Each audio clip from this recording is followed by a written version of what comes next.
6e jour sous les bombes en Ukraine. L'un des sites les plus attaqués depuis le début de l'assaut russe, c'est l'aéroport de Jitomir, à quelques 140 km de Kiev. Une ville garnison où sont postés plus de 7000 soldats ukrainiens et qui est en fait une zone stratégique pour accéder à l'ouest du pays.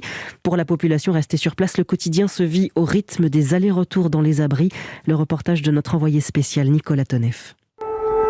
Nouvelle alerte 22h45, descente dans le calme au sous-sol. Quelques chaises alignées dans le couloir sont encore disponibles. Ceux qui sont déjà là, engoncés dans les manteaux, parlent doucement. Cet abri, Oleysa n'en peut plus. C'est la 4e fois avec cette alerte, oui. La 4e fois en une journée que nous descendons ici.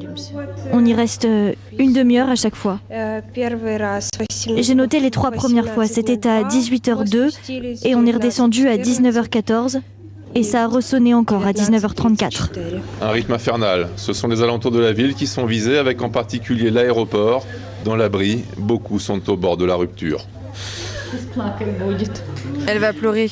Ne pleure pas. C'est dur bien sûr. Triste et difficile, terrible et scandaleux. On vivait dans la paix, personne ne s'attendait à ce qu'une chose pareille arrive. Un jeune homme tente de dédramatiser. Cela fait 8 ans que le Donbass vit cela, dit-il. Nous, quelques jours seulement, et on gagnera cette guerre plus rapidement. Mais ce soir encore, les avions russes sont maîtres du ciel et de la peur. À Jitomir, Nicolas Tonev, Europe.